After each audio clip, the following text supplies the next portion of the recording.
Our guest speaker this morning is the founding senior minister of Center for Spiritual Living, Kansas City. He is a spiritual life coach, national speaker, author of Your Soul's Assignment, and co-author with Dr. Edward on the daily journals Spirit is Calling and Practice the Presence. He is the host of a weekly Unity online radio show called You Can Heal Your Life, and co-facilitator of the Spiritual Journey to Costa Rica with Dr. Edward coming up in January. So please help me give a warm welcome to Reverend Dr. Chris Michaels.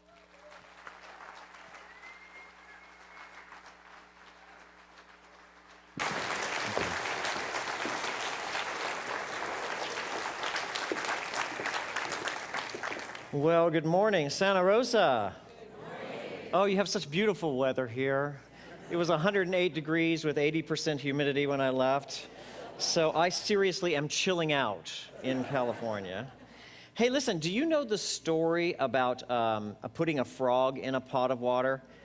Do you know that story? I don't know from personal experience because I'm really not into boiling frogs, but I'm told that if you put a frog in a stove in a pot of boiling water, that the frog will just like immediately jump out.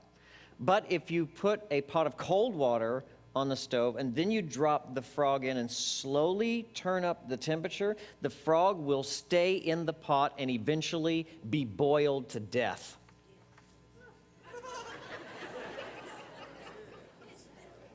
Guess who the frog is? It's you. You're the frog. Emerson says, we but half express ourselves and are ashamed of that divine idea which each of us represents. We live half lives. We're partly happy, we're somewhat in love, sometimes we're awake, but most of the time still asleep. A portion of us is in the game, but we're not fully in. We dream our dreams, but we don't do the follow-up work to make them come true. We ask for our healing, but we don't really participate in it. We don't do the necessary things to change our lives in order to get healed. We're not living whole lives, we're living half a life just trying to get by. And this isn't a judgment, it's not a condemnation. Nobody gets this way by conscious choice. We're slowly simmered like the frogs. Little by little, each day we buy into one asinine idea at a time, one false belief, one fearful rant, each one pulling us very slowly down into lowered expectations. Just slow enough that you don't really notice it, like the frog in the pot. Because he's thinking, wow, you know what, this is great. The water is refreshing. How nice of them to give me a spa treatment. But then before he knows it, he's dead. And that's what's happening to you. It happens to all of us before we have time to notice. Slowly, very slowly, the lowered expectations of the fearful masses start to take over your mind and control your thinking. Slowly, you start expecting to get sick every year because that's what the drug company ads say to do on TV. Slowly, as you age, you become convinced that your best days are really behind you. Ever so slowly, you start to see fewer and fewer opportunities ahead of you and more obstacles. And all of this happens at such a snail's pace that you don't notice it until one day you wake up and you're not happy and you don't know why. Or you wake up and you don't feel very good and you can't figure it out. And when you think about your future, which you don't think about very often, but if you have a waking moment, you tend to think about your future. There's really not much to think about because there's nothing in it except more of what's in it today, which is survival, doing what you need to do to get by today, pay the bills, feed the children, go to work. You ask yourself, how did this happen? How did I get here? How did I make this life? You've been sleeping, unconsciously just moving through life. That's how. And now you're awake. And now it's time for you to get your life back. You see, there's a difference between spirituality and religion. Religion, at its best, can provide us a fine moral compass. At its best, it can guide us into righteousness. But at its worst, it really can be, as Karl Marx said, the opiate of the masses. It can help us rationalize our suffering by telling us somehow that God is pleased by this mess. It can provide a comfort station for living a very mediocre life. It can provide that station for people who want to forego living a dynamic and powerful life here in the now and wait till later where they're supposed to get some reward in heaven. It can assist us in our self-righteousness by giving us a chance to say, I'm right, you're wrong, my religion is right, yours is wrong, and you're going to hell. Spirituality, on the other hand, is an arousal. It's an awakening. It is a call for the genius within you to come forth. It affirms power present in the now moment, ready for you to use. It ignites a divine spark within you that is calling you to a greater life. For those of you who like to think of yourself as proud Americans, you should feel good about our spiritual movement, because you know what? It is a made in America brand. It was born right here. Do you know that? In this continent. Starting in the East Coast with the Transcendentalists and Emerson and Thoreau and Whitman, each one claiming that the authority that resides within us is over and above and greater than any external deity. By watching what is naturally occurring around us, Thoreau said, we can learn from that to live in alignment with our Creator God, not through the outdated doctrines of what he called dead institutions. And so he excused himself from society and went to Walden Pond, where he said, I wished to live deliberately. I want to live deep and suck out all the marrow of life. And it was there where he observed what we all now know, that nature, my friends, is intelligent, that it itself is filled with God's presence, the spirit of life. Do you know if you put a plant, a potted flower, or a plant near a window, that it will naturally bend toward the light, which is the source of its growth and nourishment? The intelligence within it instinctively knows what to do to lean in. You don't have them very often here in Northern California, but in the Midwest, we have thunderstorms all the time in the summer, and the thunder is outrageously loud. And when that happens, in my house, my dog, Jack, he searches for me in the house. He goes looking for me, and he gets very, very close to me. And that's because his instincts tell him to get close to his protector, to the source of his good, which is me. Just as Thoreau said, there are lessons to be learned here from nature. So, if you are as smart as a plant, and I can see that some of you are, not all, but some, you too will lean toward the light. You will turn to the source of your good where you can be nourished and grown.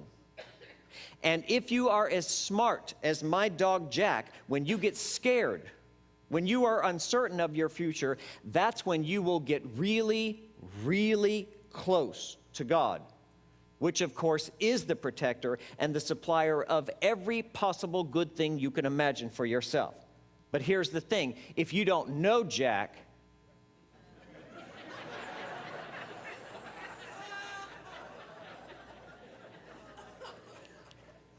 you won't do that. You won't get close to the source of your good. You'll try to make it on your own. And you will suffer the fate of the masses. And you will be lulled back to sleep with lowered expectations and a mediocre life. Because let me tell you something. Human life has a monotonous, mundane, boring pace that slowly puts us all to sleep. The alarm is ringing. This is your wake-up call. It is time for you to stop accepting less than what you really want from this life. It is time for you to raise your expectations and place a demand upon consciousness to provide the quality of life that you yourself have dreamt is possible. Let me ask you something. What do you think would happen if you just all of a sudden started expecting more? What do you think would happen if you just suddenly raised your standards? How do you think the people around you would respond? I bet it'd piss them off. You think? I bet it'd piss them off.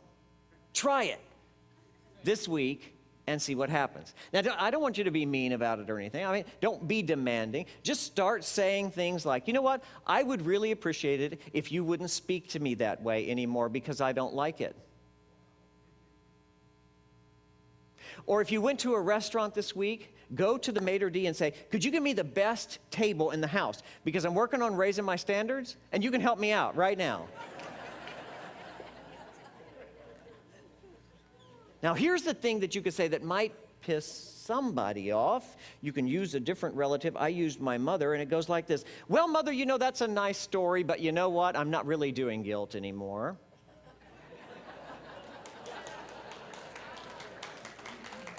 So next time you want me to call or next time you want me to do something, all you got to do is ask. Try it and see what happens. Stop saying yes when you really mean no. Because here's the thing. When you stop accepting less, it is amazing how quickly something better shows up. Check this out. A few years ago, my CSL, my Center for Spiritual Living, we were stuck in a building that was way too small for us.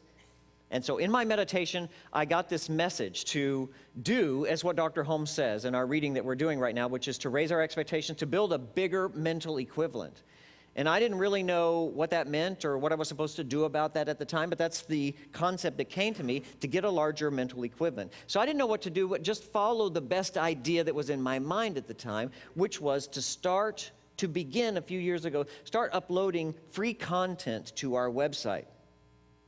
So just like your CSL Santa Rosa, the video and the audio of our Sunday lessons are uploaded to our website, cslkc.org, and we put it on iTunes every week. Well, get this. Last month, our website was visited 5,018 times. That is an average of 60,000 hits a year. But wait, there's more. In Sunday, 2012, last month, our lessons were downloaded over 4,000 times from people in 41 different countries around the world.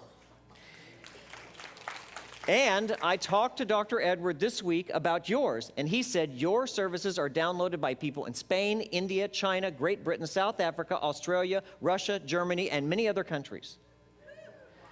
So it's important for you to know that the work that you are doing right here in your own life to lift and raise your consciousness, the work that we are all doing in our churches travels around the world, touching, teaching, and healing lives. So we are not stuck in boxes talking to each other. We are teaching and healing the world. And do you know how the world is in desperate need of teaching and healing? Here's the thing. There is nothing more powerful than an idea whose time has come. And the idea for you to take away from today's lesson is this. It is time for you to step into the life you really want to live. It is time for you to do as Thoreau did, for you to live deliberately, for you to assume the role that nature has designed you for and already placed you in, which is that of conscious co-creator. In the part of the book that we're reading this year, A New Design for Living, which, by the way, was written near the end of Dr. Holmes' career. So it's the culmination of a lot of what he believed to be true and found to be true throughout his lifetime. So it's kind of a must-read for you and a must-have for your library. So New Design for Living, Dr. Holmes wrote this. He said, we need to develop bigger and bigger equivalents of our future and what we ourselves desire to be. Basically, what he's saying is that you have to start thinking bigger about your life. Instead of being someone who is pushed by fear, like the masses who do not take any action until it's absolutely necessary at crisis point, we need to be people who are pulled by our vision, who are out there in the world living our very best lives. You know, the sad truth is, if you ask most people, do you feel like you're living your best life? Most people will say no. Most people will say, I really don't. And that's because something in us knows when we're not living up to our full potential. Something in us knows when there's something more we can be, but we're not doing that, when we're living half a life, as Emerson says. It's not that we don't know it. It's that we don't know what to do about it. So most people just keep doing what they've always done, slowly simmering in the pot with the rest of the frogs. Let me be blunt here. I don't want that for you. I don't want that for you. I want this community to be filled with people who are living their very best lives. I want you to be in it all the way, not halfway in. I want you to be the richest people in Santa Rosa and the happiest people on earth. I want you to be crazy in love. I'm talking crazy. Crazy. The make me stay up till midnight writing poems about you kind of love. The make me write bad checks kind of love. I want you to make a difference in this world and leave it better than you found it when you arrived. And my responsibility in this desire for you is to teach you and to guide you and to support you with every single bit of wisdom I have at any given moment. So here it is.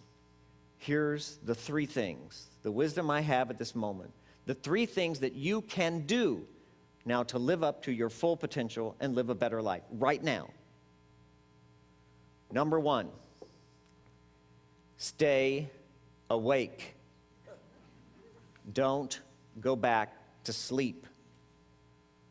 And you do that very simply by getting really close to God. Really close, like my dog Jack. Stay close to your source. And that means for you to spend time in spiritual practice. Pray, meditate, chant. Do whatever it is you do that causes you to really feel God's presence in your life. Put your headset on.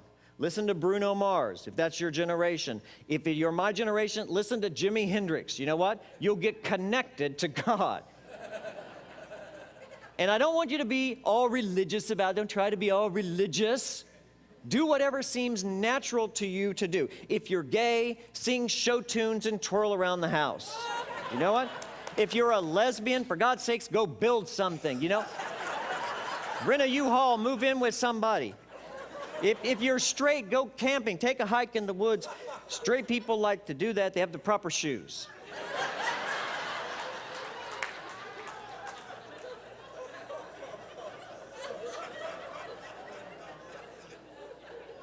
Do not tell Edward I said this stuff.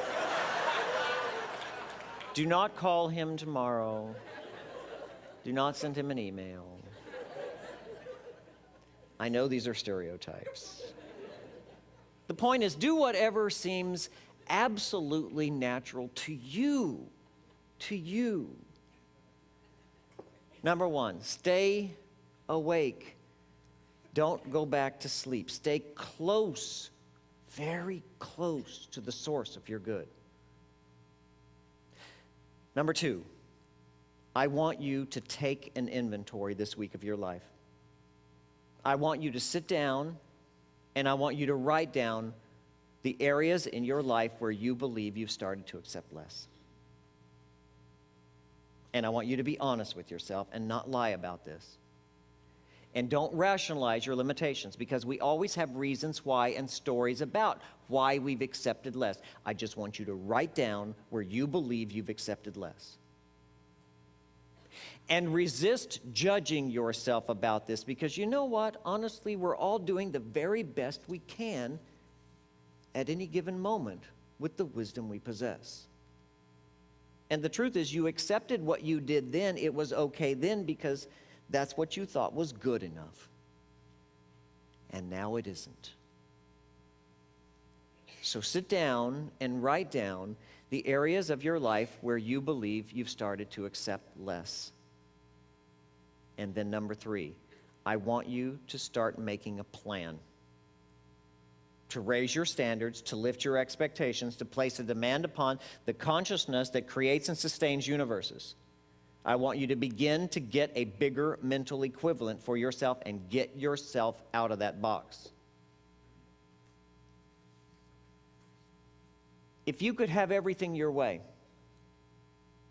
if you could design your life exactly the way you want it, what would it look like? What would your relationships be like? What would your career be like? What would you be doing for a living? And here's the question. If you knew you were powerful, how would you carry yourself? How would you speak? How would you treat yourself?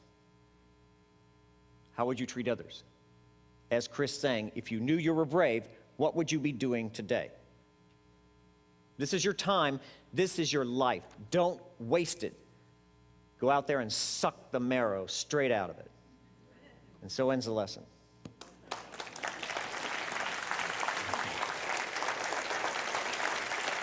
Thank you. Takes our offering in our hand. We have the opportunity to say together, I bless this gift.